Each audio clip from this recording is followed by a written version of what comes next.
Hola, ¿qué tal, Anagramers? Bueno, nos encontramos aquí con el doctor Richard y, bueno, a pesar de que este encuentro estuvo programado para un en vivo a través de nuestra página de Facebook, no pudimos realizarlo por problemas técnicos, pero estamos aquí para poder compartir con ustedes la información que ya les habíamos prometido. Doctor Richard, bienvenido.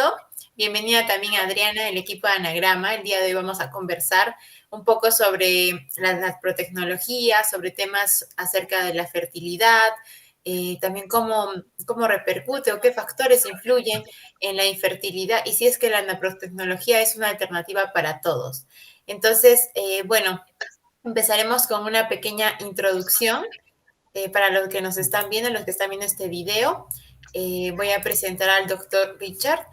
Voy a leer un poquito de su hoja de vida, pues él es endocrinólogo y consultor médico en naprotecnología por el Instituto Pablo VI de la Creighton University en Estados Unidos. Tiene un diplomado en bioética por la USAT aquí en Perú y un máster en bioética por la UCAM en España. Para nosotros es un lujo, es un gusto tenerlo aquí, doctor Richard, y pues vamos a comenzar. Un poquito nosotros hemos organizado esta conversación que no es nada rígido, queremos que sea algo casual, empezando un poquito por el tema de la fertilidad, ¿no? Bueno, en este tema muchas veces se habla más de la mujer por el tema de los ciclos. Generalmente creo que las parejas suelen pensar, ¿no? Que cuando hay problemas de infertilidad, pues es... Entonces, nuestra primera pregunta, y son preguntas que hemos recogido de las usuarias, de las personas que ven Anagrama, que siguen nuestras redes, es cómo una mujer puede reconocer su etapa fértil, ¿no? O sea, en primer lugar, ¿desde qué edad?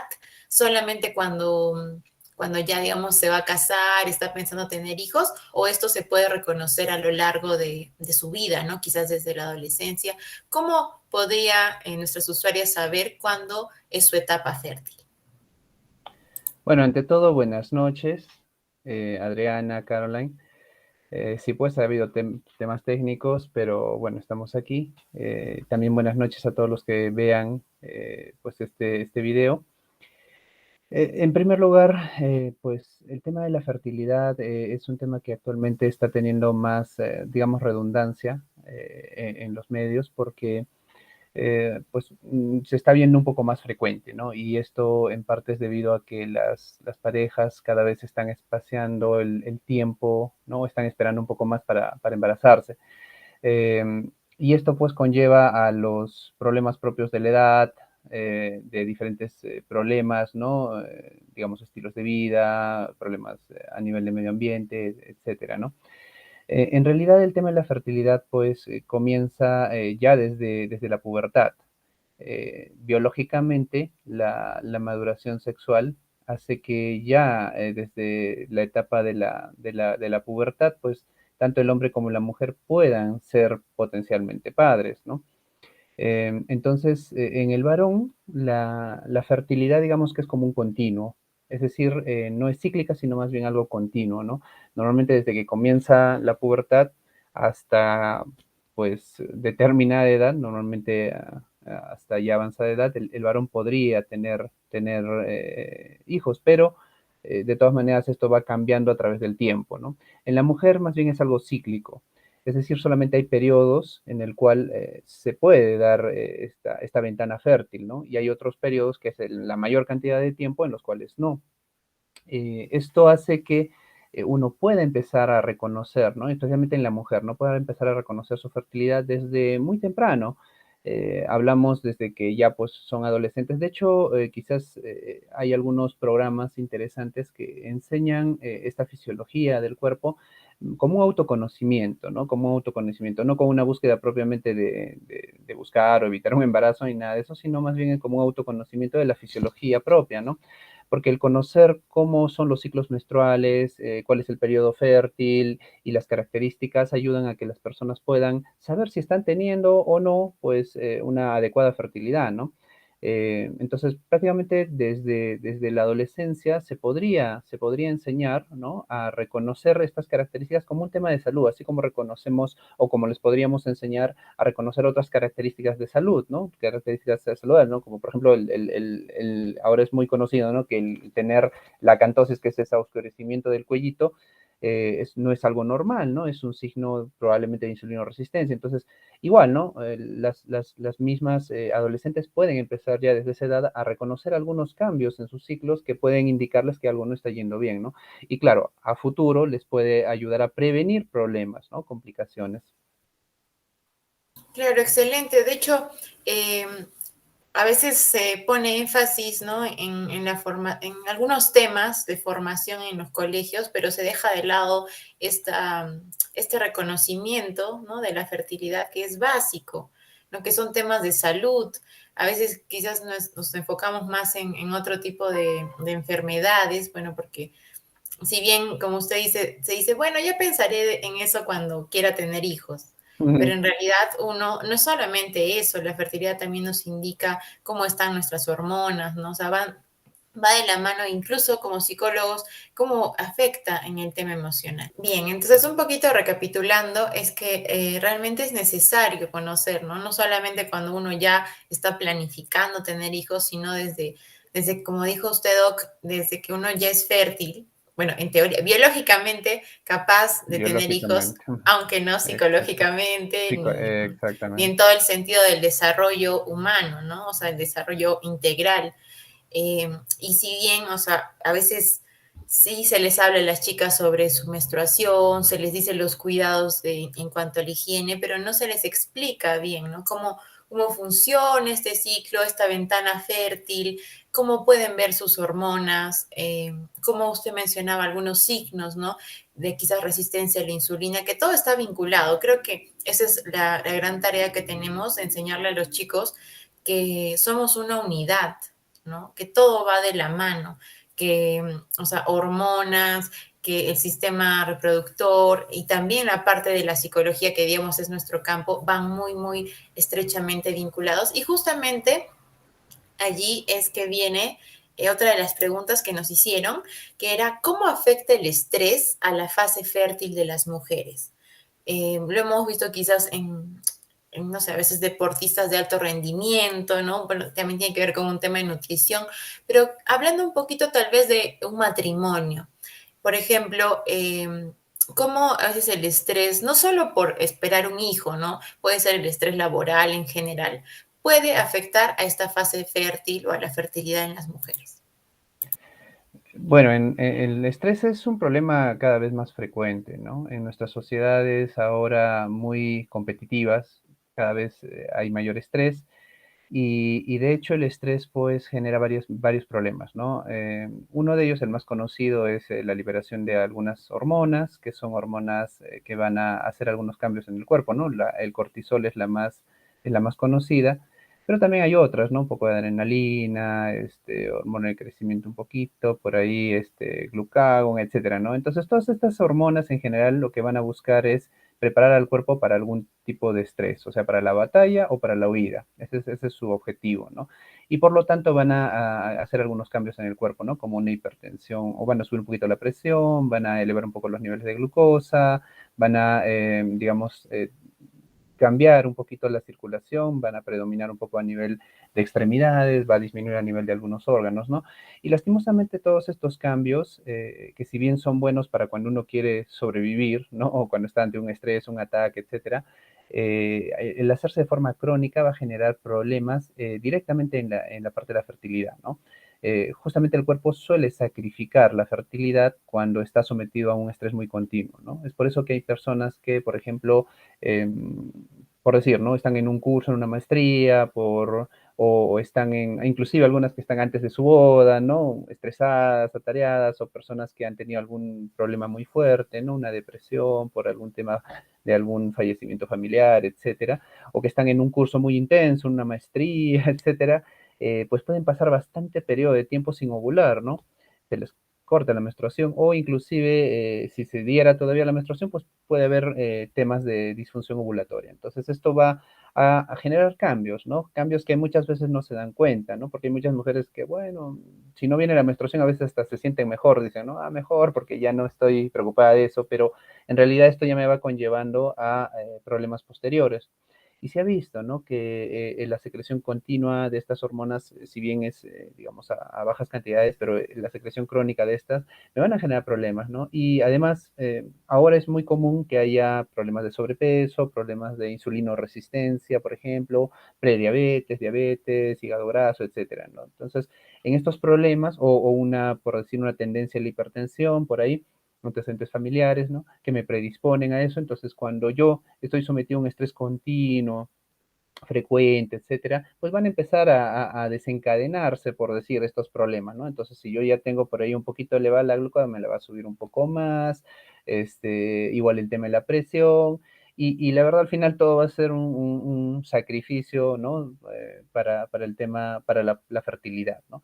Es por eso, y bueno, justo lo que mencionas de los deportistas, ¿no? En el tema de fertilidad no es muy favorable ni lo muy extremo, ni para un lado ni para el otro. O sea, inclusive los deportistas altos, ¿no? De alto rendimiento, que son pues, ¿no? Olímpicos, etcétera, normalmente muchos de ellos suelen tener problemas a nivel de, no solo varón, no solo mujeres, sino también varones, a nivel de pues la secreción de algunas hormonas, ¿no? A nivel cerebral que estimulan justamente a la producción de los gametos, ¿no? A la producción de los espermatozoides y de los óvulos. Entonces, puede haber algunos cambios, ¿no? En esta secreción de estas hormonas y no hay una buena estimulación y por lo tanto también se sacrifica la parte de la fertilidad. Y lo mismo pasa cuando ya también uno está muy sedentario, ¿no? Se sube de peso, eso también, igualito. Entonces, en la fertilidad tiene que ser, por decir, lo medio, ¿no? No un ejercicio tan intenso, pero tampoco un ejercicio tan ligero, ¿no? O sea, tenemos que hacer actividad física para que el cuerpo esté saludable, ¿no?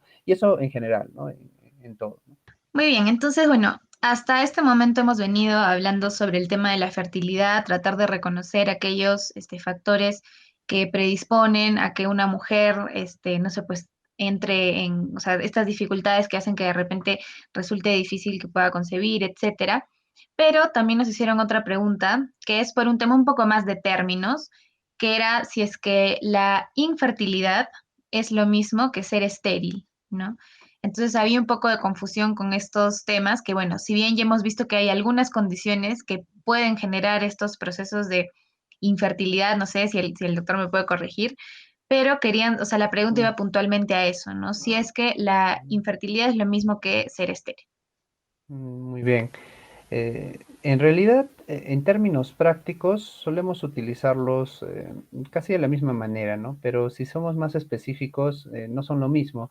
La infertilidad se refiere al hecho de poder llegar a darse un embarazo, pero que de ese embarazo pues no llega a término o en realidad no llega a desarrollar el bebé, ¿no? Em, en cambio, la esterilidad se refiere a que no llega a darse ni siquiera el embarazo. O sea, es decir, la esterilidad podría ser algo anterior, inclusive a la infertilidad, ¿no? Porque puede haber mujeres que sean infértiles porque no llegan a tener hijos, pero sí llegan a embarazarse, ¿no? Entonces, en ese caso son infértiles, pero no son estériles. Pero cuando no llegan ni siquiera a poder embarazarse, pues hablamos de esterilidad, ¿no? Y bueno, de cada uno de ellos hay lo que es primaria y secundaria, ¿no? Primaria quiere decir que nunca se ha podido dar, ¿no? El embarazo o el nacimiento de un hijo, en el caso de esterilidad e infertilidad. Y secundaria quiere decir que ya ha habido, ¿no? Un embarazo previo, por ejemplo. En el caso de esterilidad secundaria, por ejemplo, sería que anteriormente ya ha podido darse un embarazo, pero que después, ¿no? Ya no se ha llegado a dar, ¿no? En cambio, infertilidad igual secundaria, sería eso también, o sea, sería que, ay, perdóname, creo que ya me estoy enredando ya con los términos. Infertilidad secundaria vendría a ser que puede llegar, o sea, ya se ha llegado a embarazar y también ha tenido un hijo anteriormente, pero después ya no puede, ¿no? Por diferentes circunstancias.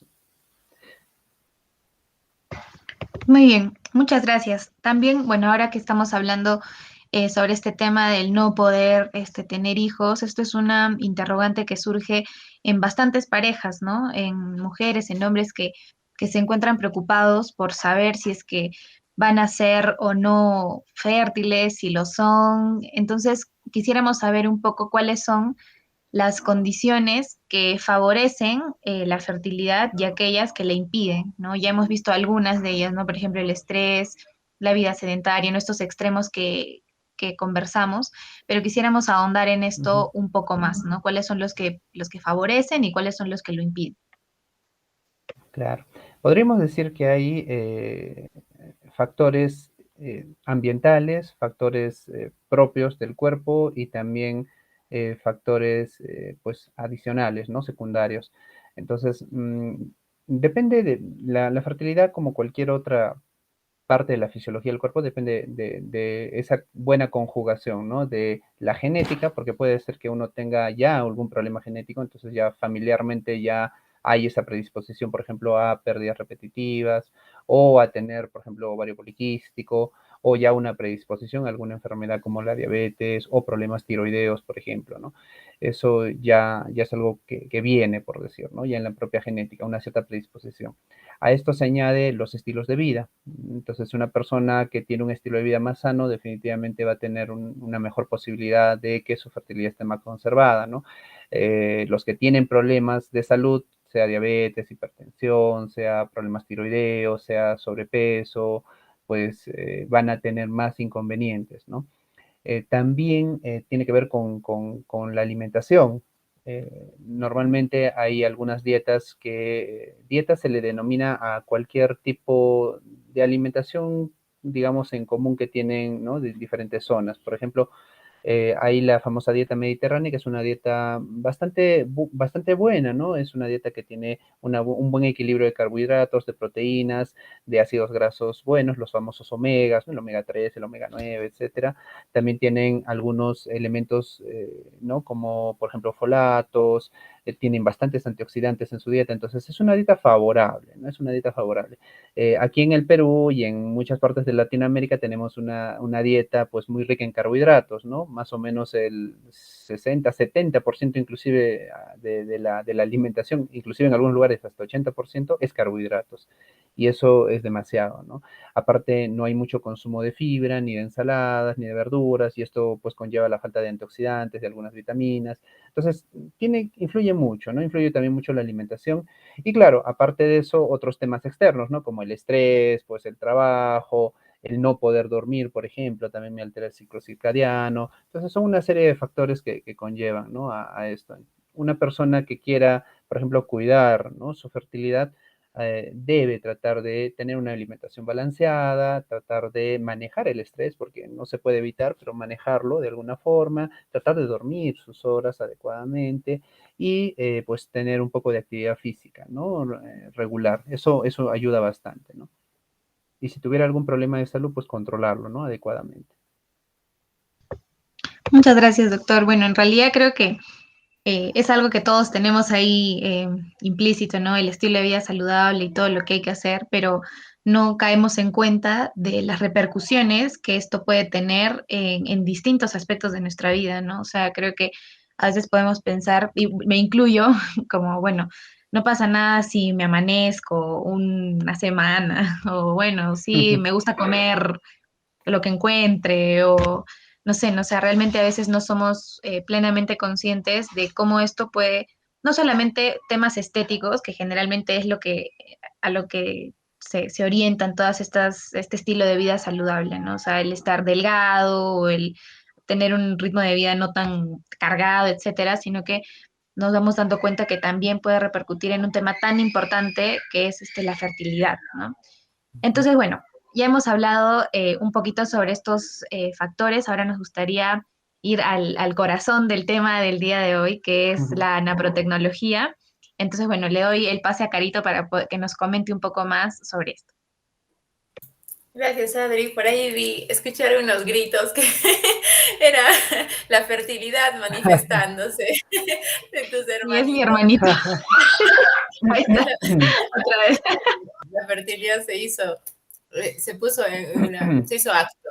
Bien, entonces, doctor Richard, lo que queríamos hablar hoy era de este tema. ¿Por qué? Porque, bueno, particularmente, al menos en nuestra ciudad, creo que, no sé si ya hay 3 por ahí, o clínicas encargadas digamos, la fecundación in vitro, bueno, clínicas de fertilidad, ¿no? Así se conocen. Ujú. Entonces, bueno, yo voy a hablar un poquito desde mi experiencia, también para los que están viendo el video. En Anagrama también nos interesa no solo la educación sexual integral o la educación integral en sexualidad más propiamente dicha, en el sentido de enseñarle a los adolescentes, no sé, a que sepan cómo son las fases del enamoramiento, yo qué sé, o a los papás cómo hablar de sexo, sino que realmente trabajamos a nivel de comunidad, ¿no? Y el tema de fortalecer a las familias es algo que nos interesa muchísimo. Es así que pues nos fuimos formando un poco en conocer, ¿no? Este tema de la fertilidad para que las mujeres y las parejas, sobre todo porque la sexualidad se vive en pareja, puedan saber que hay alternativas. Esa es la finalidad del video de hoy, que hay alternativas. Entonces, bueno, yo en mi caso, cuando estuve conociendo un poquito del método sintotérmico, también a usted lo escuchaba, el método Creighton, y estas opciones que se conocen como naturales, también escuché ahí la naprotecnología, ¿no? Y de hecho, bueno, muchas personas quizás no la conocen, muchas personas, yo durante años, ¿no? Cuando he visto amigas, familiares que por ahí les costaba un poquito concebir, yo también, bueno, para venir a este mundo fue difícil. Los doctores dijeron, fue un milagro, mi mamá tenía algo como endometriosis, sí, algo se llama así endometriosis, y le dijeron, no, usted nunca va a tener hijos hoy, y siempre mi mamá dice, es un milagro. No había en ese tiempo, creo, mucho conocimiento. Hay también debates bioéticos acerca de lo que implica la fertilización in vitro. Entonces, bueno, hemos averiguado en Perú, vimos que en la Universidad de Piura estaba promoviendo un poco lo de la naprotecnología, pero aún falta que se conozca, falta que las personas sepan de qué trata. A veces tecnología piensan que, bueno, me van a poner un chip, ¿qué será? Entonces, ahora queremos aprovechar para escucharlo, Doc. Ok. Bueno, eso también me va a servir para poder recapitular una pregunta anterior que quizás no la respondí totalmente, ¿no? Que era los signos de la fertilidad, o sea, cómo una persona sabe que o puede reconocer de algún modo su periodo fértil, ¿no? Entonces, en naprotecnología viene de naprotechnology, de hecho, ¿no? Porque el nombre es en inglés, ¿no? Que es tecnología natural procreativa. La idea es utilizar todas las herramientas médicas disponibles, porque es un método médico, eh, para poder resolver las diferentes alteraciones que se encuentren, ¿no? Que estén generando la infertilidad.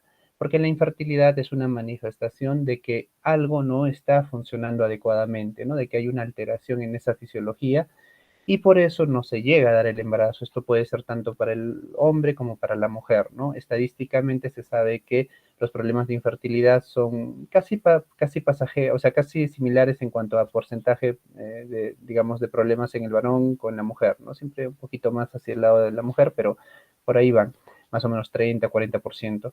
Y muchas veces un 30, 20%, 20 a 30% es mixto, ¿no? O sea, el problema va por ambos lados, ¿no?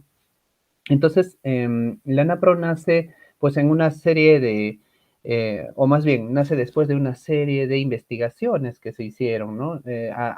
Las personas normalmente no conocen, y de hecho ni siquiera los médicos muchas veces conocen que desde hace pues casi 100 años atrás se viene haciendo diferentes investigaciones, o sea, muchos médicos, ¿no? Y científicos, doctores, etcétera, hicieron diferentes investigaciones. Por ejemplo, en los años 20, 30, apareció el método del ritmo, ¿no? Que fueron los hermanos Naus, el doctor Ollino, el doctor Latz, por ejemplo, que fueron quienes integraron esto, el método del ritmo, que es una forma, digamos, pues un poquito estadística, ¿no? De sacar matemática, digamos, ¿no? De sacar los ciclos y calcular el periodo fértil según cuánto duren los ciclos anteriores, ¿no? Los 6 periodos anteriores. Esto, bueno, más o menos funcionaba en personas que son regulares, pero en personas irregulares, pues, para nada, ¿no? Y justamente más o menos esta forma del método del ritmo se utiliza todavía en algunas aplicaciones, ¿no? De celulares, que muchas personas pues lo tienen en el celular y simplemente pues por igual, ¿no? Por un tema matemático les dice, bueno, tú probablemente estás fértil en este periodo. Pero bueno, eso ya, como les digo, como les digo, es ya algo pasado, ¿no? Hablamos 20, 30, ¿no? Si bien tuvo algo de certeza, pues fue muy limitada.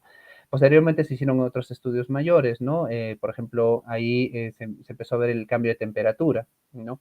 Ahí estuvieron, por ejemplo, varios doctores, ¿no? Bolman, quizás tú, como has hecho el sintotérmico, debes conocer alguno de esos nombres, ¿no? O el doctor Roetzer, que por ejemplo también integró temperatura con moco cervical.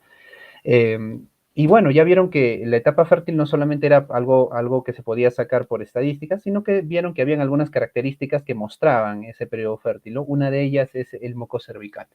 El moco cervical es un marcador muy importante porque coincide exactamente con el periodo de fertilidad, ¿no? Este moquito cervical tiene ciertas características que también nos ayudan a poder reconocer esa fertilidad, ¿no? El hecho de que sea pues más elástico, más transparente, más lubricante, con una sensación de resbaloso a nivel de los genitales, todos esos signos nos indican ya fertilidad, ¿no? Entonces, todo eso ya se fue investigando. Después el doctor Odeblatt, por ejemplo, ya hizo una investigación más detallada de las características, de los tipos de moco, estudió las glándulas cervicales, ¿no? Del cuello uterino para ver los tipos de moco que se iban dando según el periodo del ciclo menstrual en cual se encontraba.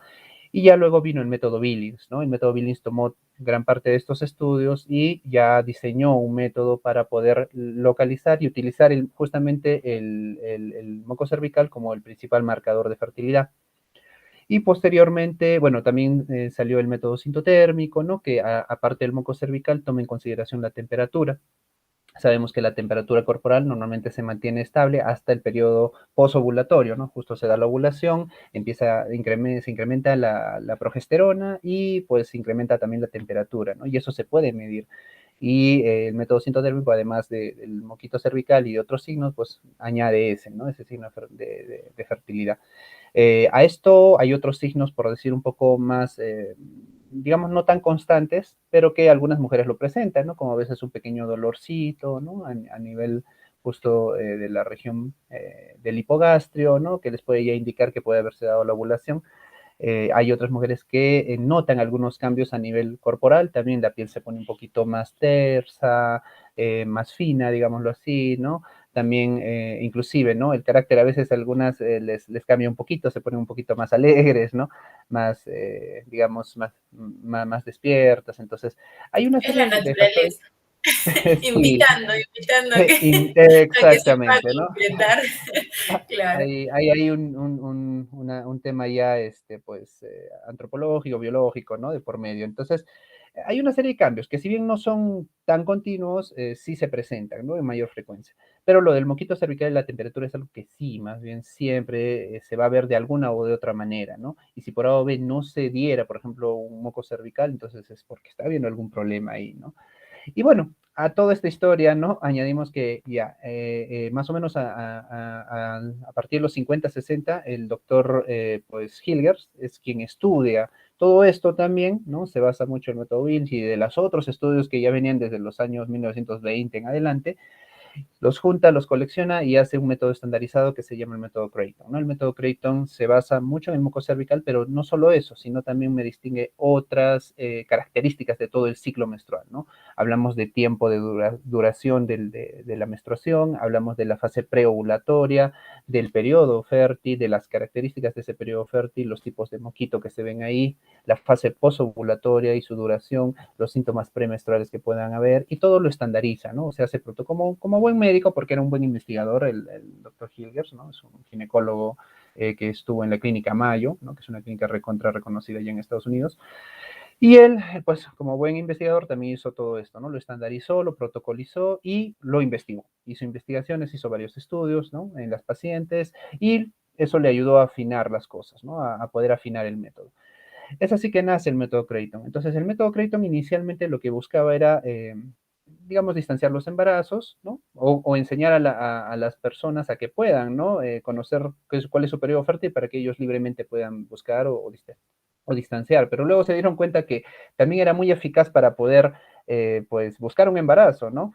Y tanto así que en personas que no tenían problemas de fertilidad, o sea, que no había ningún problema añadido, pues aprendiendo el método, en un mes, pues tenían una posibilidad de un 76% de embarazo, ¿no? En 3 meses ya era un 90% y en los 5 meses ya era un 98, 99%, ¿no? Esto en personas que no tienen problemas de fertilidad. Entonces ahí es donde él se dio cuenta también que en personas que pasaban de los 5 meses sin poder embarazarse es porque había un problema de fertilidad, ¿no? Es porque había algo que no estaba bien. Y ahí es donde nace la naprotecnología. Entonces la naprotecnología es toda la ciencia médica que se basa en tratamientos médicos, ¿no? Tanto hormonales, también puede estar los quirúrgicos, ¿no? Pero que lo que buscan es restablecer la fisiología que se ha perdido, ¿no? Porque, como manifesté, la infertilidad suele ser un síntoma, algo que nos muestra que algo no está bien, ¿no? Que no hay algo que sea alterado. Entonces, la naprotecnología lo que busca es corregir, sea de forma médica o, en algunos casos, de forma quirúrgica, los problemas que se puedan presentar. No superestimulando, sino más bien buscando una concepción de forma natural, optimizando los ciclos menstruales y optimizando todos los problemas que puedan haber a nivel de la mujer y también a nivel del varón, ¿no? Se basa, claro, hay más, digamos, detalles que ver en la mujer porque, bueno, justamente el periodo fértil de la mujer es cíclico, ¿no? En cambio, en el varón, como les digo, es más continuo. Es un poco más fácil, entre comillas, investigar los problemas que están afectando al varón que investigar los problemas que están afectando a la mujer, pero al final, bueno, de todas maneras ambas cosas se tienen que tomar en cuenta, ¿no? Eso es un poquito el resumen y el contexto de dónde nace y qué es lo que busca la nanotecnología, ¿no?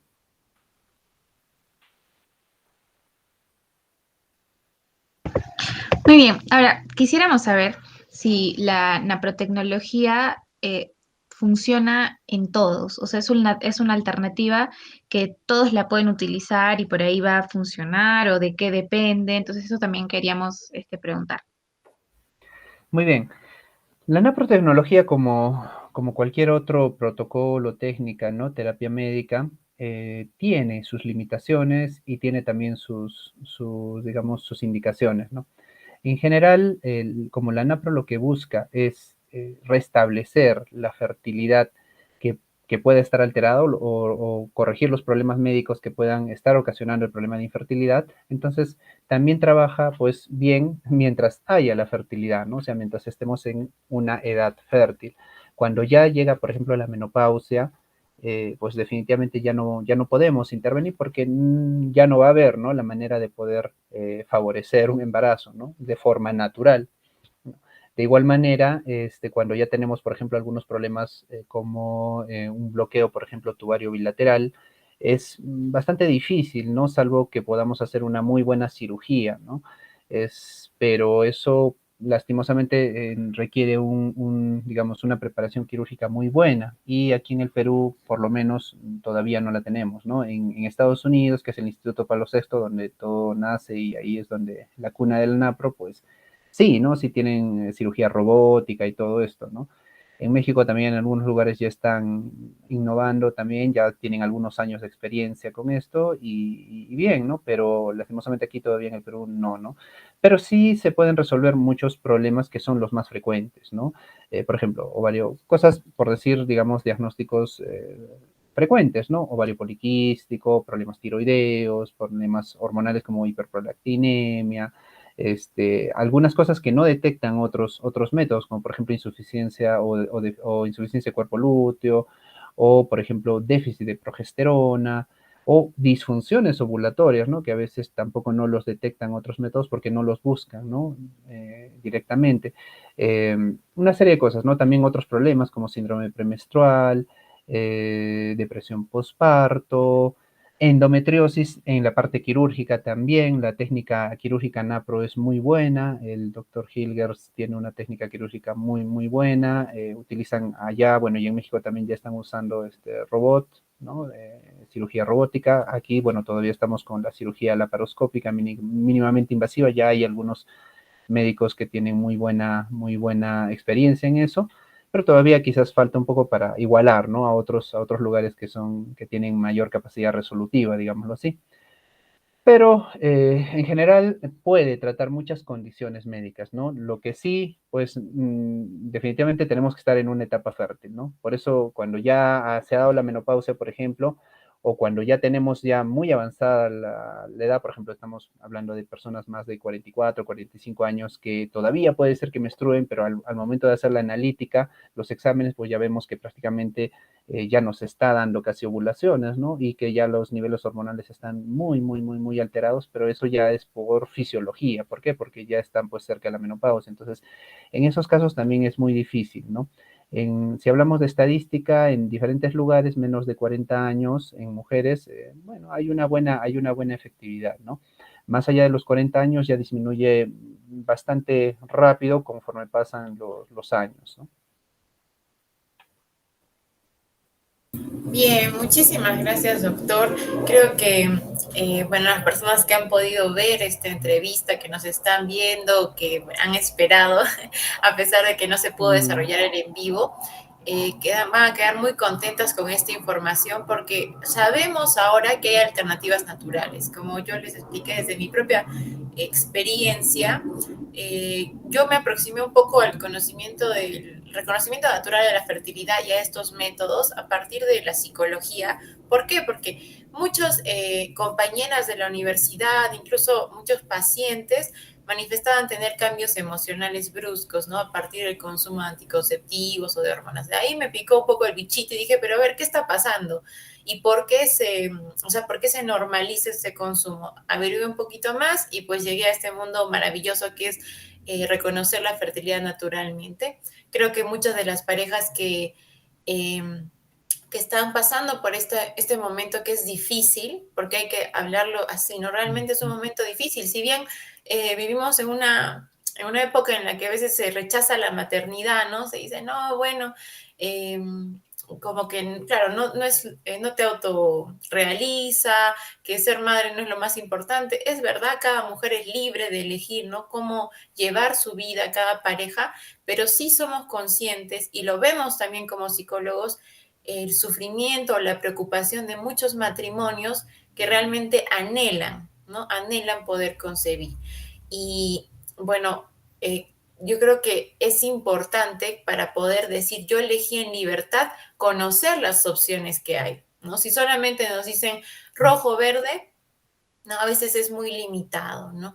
Y sin embargo, ahora conocemos, y al menos en nuestra ciudad sabemos que ya hay personas trabajando en este tema y le agradecemos ujú. muchísimo por su tiempo, doctor Richard, muchísimo de verdad por la información que nos ha dado. Esperamos que cada vez más parejas se animen a conocer esto, a también entenderlo como un estilo de vida, ¿no? Porque el reconocimiento natural es un estilo de vida, es tomarse en la mañana la temperatura, es estar atenta al moquito, ¿no? Al moco cervical, a los cambios, es ir a la par con tu naturaleza, de hombre y de mujer, ¿no? Entonces, bien, no sé, quizás para cerrar, doctor Richard, ¿dónde pueden encontrarlo? ¿Cómo pueden contactarse con usted? Bueno, gracias ¿no? por la invitación, gracias por el tiempo. Sí, lamento yo también que no haya podido responder preguntas en vivo, hubiera sido muy bueno, pero quedo ahí atento a cualquier otra ocasión para estar ahí, ¿no? Y responder. Bueno, yo estoy trabajando de forma particular, ¿no? Tengo mi consultorio en el edificio Nacia 1. Hay un número donde se tiene que coordinar las citas, ¿no? Ahí yo soy endocrinólogo y también pues hago consultas de endocrinología, pero también también soy consultor en NAPRO, entonces también estoy haciendo consultoría en naprotecnología. A veces lo trabajamos en conjunto con las practitioners, ¿no? Que son las que enseñan el método Creighton, pero también se puede, digamos, ver, ¿no? O sea, de todas maneras esto nos ayuda mucho a poder mejorar cualquier tipo de fertilidad, o sea, de problemas, ¿no? Independientemente de que la persona quiera o no seguir, digamos, algún método natural, ¿no? Y va de la mano con la ética, ¿no? Porque no tiene conflictos éticos, a diferencia de las fertilización in vitro, que tiene pues ciertos temas éticos que para muchas personas es algo que es delimitante, definitivamente. Y La ventaja pues de NAPRO es que no, ¿no? Y también pues es aplicable para cualquier persona, o sea, cualquier pareja, ¿no? Matrimonio que pueda, que quiera buscar un embarazo, como le digo, salvo que, bueno, ya ha llegado la menopausia, puede tener algún tipo de apoyo, ayuda, ¿no? En la NAPRO, ¿no? Es una técnica que tiene bastante también porcentaje de efectividad, siempre y cuando pues se lleve correctamente, ¿no? Entonces, bueno, los invito a que puedan buscar un poco más de eso. Quizás, bueno, te dejaría mi número, ¿no? de contacto para que capaz lo puedas poner ahí en la base del video. Me pueden encontrar también en Facebook como Dr. Richard Condori, ¿no? También pueden buscar Naprotecnología, Arequipa, Perú, y también por ahí me encuentran, ¿no? Muchas gracias, doctor. A mí me gustaría cerrar el video con, o sea, bueno, definitivamente agradeciéndole por acompañarnos esta noche y recordar que, bueno, este video es útil no solamente para parejas que están buscando concebir, sino también para cada uno de nosotros, que se me ha quedado marcadísimo esto del estilo de vida saludable. Entonces, creo que esto no es una charla únicamente para parejas, sino que esto de la fertilidad empieza desde uno mismo, desde sus hábitos, desde cómo se cuida. Entonces, espero que todas las personas que lo vean tomen conciencia de todo lo que implica un estilo de vida saludable, la alimentación, el sueño, que creo que es algo que, bueno, actualmente todos vivimos un poco apresurados.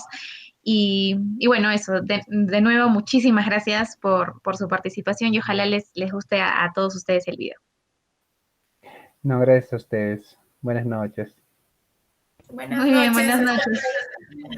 Chao, chao. Ya nos vemos. Chao, chao.